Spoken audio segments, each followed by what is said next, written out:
guess, just how the first few days been going for you on the offensive line? They've been going pretty well. Just trying to take it as a learning process and just take it one day at a time. And try not to make the same mistakes twice. Just taking it slowly, but I'm getting stuff down pretty well, so it's going pretty good. Cameron, walk us through how the whole transition took place, because I mean, we saw you playing defensive tackle last year. You looked like you were pretty comfortable doing well there, so it was a little bit of a surprise. Kind of, but I just felt like when Coach Fisher approached me about it, he just asked me. He told me his opinion on it. He told me he thought it'd be a good idea, and you know, this is the second year that it's presented itself. So I felt like if these coaches who do this for a living feel like that I can, you know, step in and make an impact at a certain position, then I feel like I have to look into it. So. Cam, are there certain attributes that you feel like is really going to help you when you move to offensive line in that position in particular? I feel like playing defense on the collegiate level gives me a kind of edge, but just because you know how defensive linemen think, so you know how they react as an offensive lineman. What was the overarching reason as to why you felt like you had to make this move? I felt like I had something to prove last year, so you know. I think that's the reason why I didn't do it, and now, you know, I've proven it, and I feel like it's just it's a business decision now, and I'm gonna have fun playing football. I just also want to help my team, so any way that I can help my team is making me happy, along with the coaches and other players. So. Cam, Coach Fisher says you're a walking future millionaire out there. Was any of this potentially what could be at the NFL level if you do succeed at this because of the position you're playing? Of course that factors in, but that's not what I'm thinking about right now.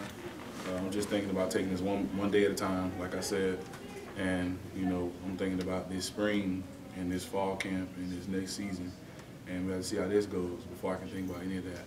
Regardless of what the coaches tell me, you know, about the money, you know, it's good to hear and it's good to know that it can come in the future, but, you know, I'm trying to stay focused on what's here right now.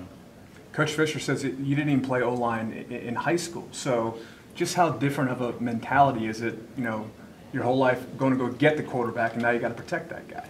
It's very different. Like you said, I didn't play offensive line in high school.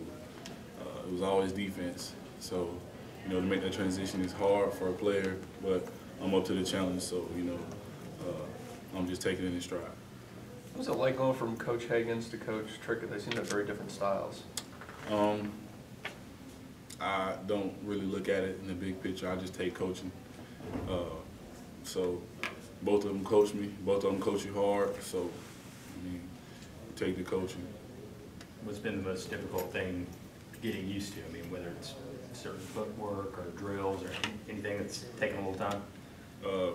Just the change of how you use your hands on offense and defense. That's the hardest thing for me right now. I'm just trying to get that down and, you know, just work on something new every day, try to accomplish something different. What is the biggest change as far as flexibility? On defense, you come up and as soon as you come off the ball, you're shooting your hands straight up. Instead of on offense, you're taking your steps and you put your hands in your holsters and shoot like from your hips to the person. You gotta keep your arms tight instead of fully extended on defense. So, you know, that's just different. That's different. I mean, When you first made the move, did you think there'd be some sort of, you know, working your way up the depth chart, maybe a third string guy, a second string guy, or did you expect to be what we see out there? You're the first string left tackle right now.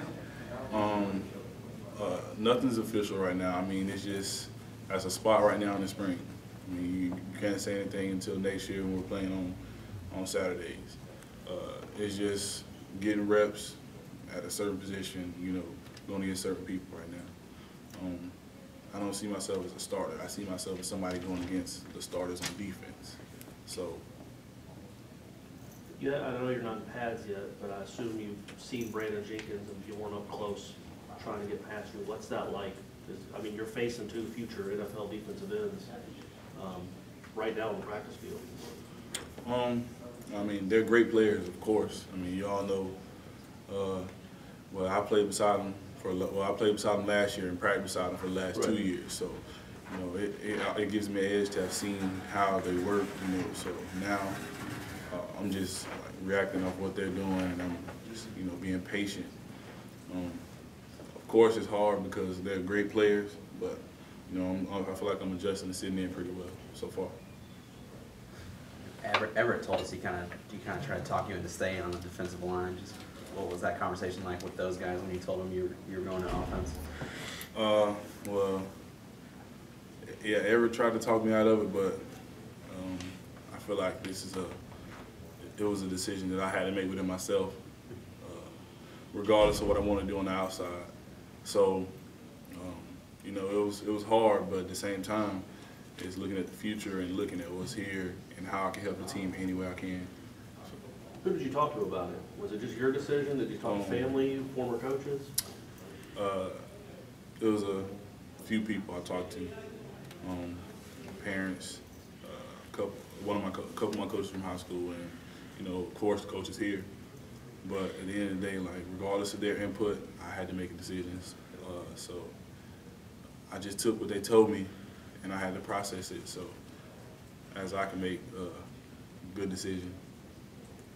Cameron, is there any additional pressure that you're going to be at left tackle? You're going to be guarding EJ's senior quarterback, his blind side. I mean, what is that? Is that kind of, you thought about that yet? I mean, you think about it, but I don't think about it as much because me and EJ have talked. EJ's real. He has a lot of faith in me already. He knows I have the ability to be a great, you know, tackle. So, you know, he just said just keep working, and I don't feel any extra pressure to keep him from harm because, I mean, I'm going to work hard to keep people off of him. So, and he knows I'm going to work hard to keep people off of him. So, it's just a mutual agreement that we have, you know. So, that's about it right there.